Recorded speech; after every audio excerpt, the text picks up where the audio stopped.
All right, good morning, afternoon, evening. As always, I don't know what time of day it is that you're watching this. So Casper here, and I said I was gonna go ahead and post another video. So I'm back in the gym, not like heavy back in the gym, but back in the gym nonetheless. Oh my. So let's see what to talk about. Oh goodness. All right, so I'm almost 4 months post-op now, right? A couple weeks ago, I was taken off of my protocol, meaning I could do more than just passive range of motion. I could do active range of motion. I could do active range of motion exercises, right? So over in physical therapy, they've gotten a bit more aggressive. We're doing manual manipulation of the shoulder.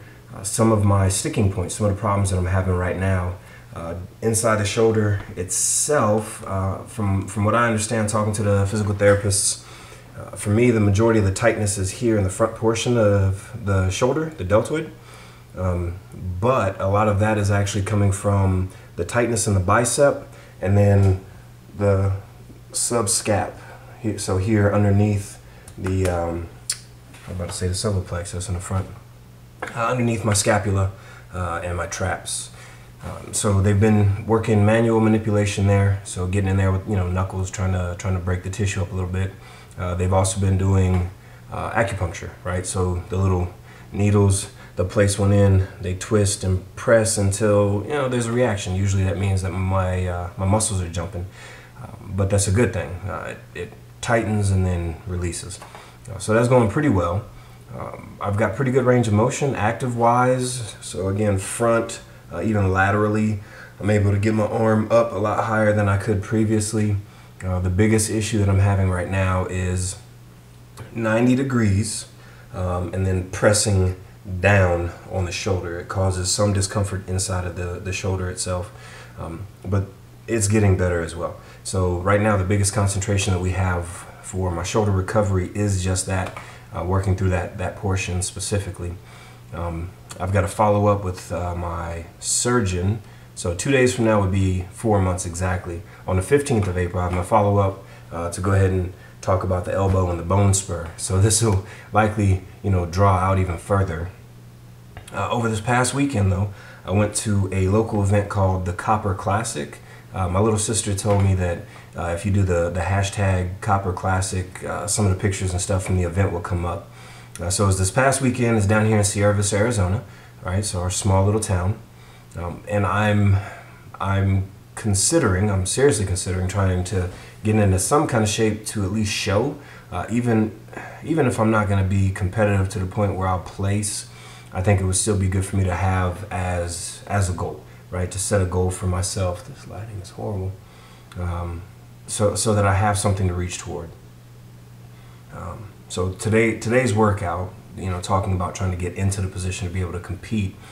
Today's workout, I did back, bis, well, one bicep exercise, and then cardio and legs, real basic stuff. For the back, I did lat pull downs. I did seated cable rows, and then straight arm press downs. So arm straight out in front of me with a straight bar on the cable, and then pressing straight down.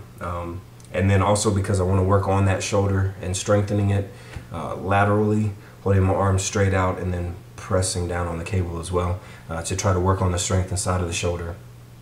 And then biceps. So why even bring any of this up? Who cares what my workout was? The main reason I'm bringing it up is today is the first time in 4 months since the surgery that I've worked biceps actively and specific to working biceps. Was it a whole lot of weight? Absolutely not. I used the Easy Curl bar, right? I use a wide grip and then a narrow grip. I did 3 sets, 2 wide, 1 narrow, 40 pounds, 3 sets, 15 reps each. And it wasn't bad. It didn't hurt. I was a little shaky at first, it's trying to get over that nervousness of working the muscle group again after it being detached and then re-anchored into the arm bone in a completely different place. And having not worked biceps specifically, with the exception of the occasional grocery bag, for 4 months. So my biggest concern doing the biceps is right around here, is where my bicep is anchored, right? And it's sub pec, so they went under, they pulled the pec out of the way, went underneath the pec, and then up into the arm bone. Why do I think it's right over here? Not too long after surgery, when I was doing a little bit more than I probably should have been inside of the RV working on some stuff, this is where it hurt in the shoulder, but it wasn't inside. It was like right under the deltoid. So with that being said, today after doing the bicep curls, there was a little twinge early on, right after the third set, but that's about it. So good news, I can start working biceps again. And I'm gonna need to, because they've atrophied quite a bit. My main goal, right, between now and my surgery date, drop a couple more pounds, hopefully start doing a little bit more cardio, maybe 1 or 2 runs a week, nothing too extensive, but I want to test out the shoulder, see how it works with a lot of bouncing around while running. Also, I don't know if any of you are familiar with like what Beachbody products. I went ahead and spent the money on the 21-day fix. Now, just so you're aware, I am a Beachbody coach. However, they call me a discount coach because I signed up so I could get discounts on the Shakeology and then also their workout videos. So hence a discount coach. I don't actively sign anybody up. So I got the 21-day fix. Now, as I understand it, looking at the material that I recently received, a lot of it is based on competition prep, right? So getting ready for a competition, whether it be fitness, figure, or bodybuilding, right? That 21-day push before a competition date to slim down. It's calorie counting, but not really. I still got to read through it a little bit more.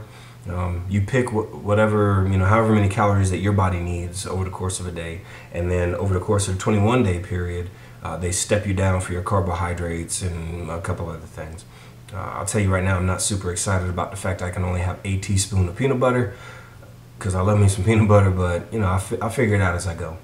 But what I'm thinking about doing is kind of a short video series, if you will, of the 21-day fix, kind of where I began. Excuse me, my measurements, my height and weight, all that good stuff, some pictures throughout, and then a little daily blog or video blog or whatever it's called on how I'm feeling. I'll tell you now, the first couple of days I'm probably gonna feel like crap because I love eating, and I got a bunch of refined sugars in my system, eating cookies and ice cream because I like that stuff. But if there's any interest, let me know. I'll try to figure out how to post like a little click here thing to go to that video series once it starts. Myself and then a friend of mine and another friend of mine, some ladies that I'm in a group with on Facebook, are gonna do kind of the 3 of us together, going through the workouts, the meal plan, helping each other out through the process. All right, that's really about it for today.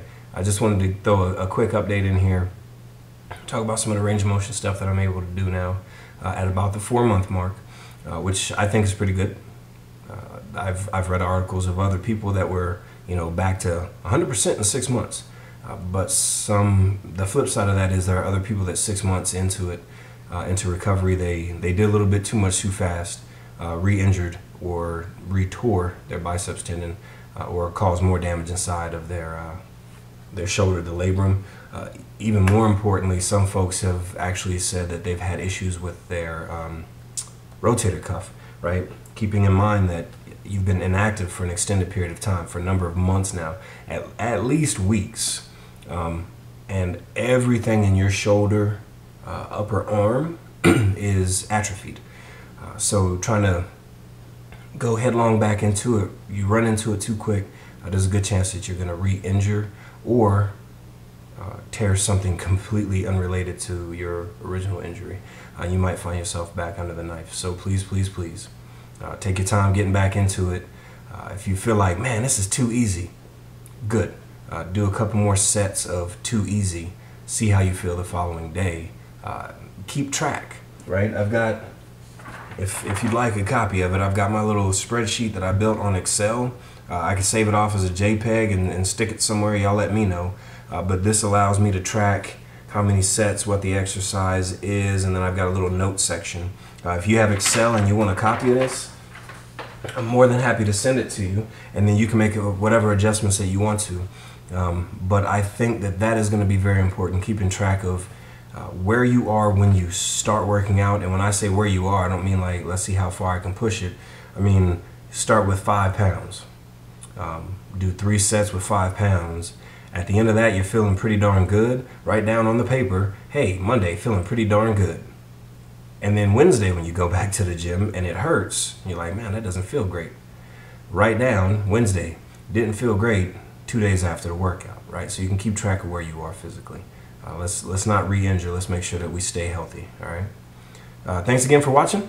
I appreciate all of you that are signing up or just popping in. And I greatly appreciate all of the comments, the feedback.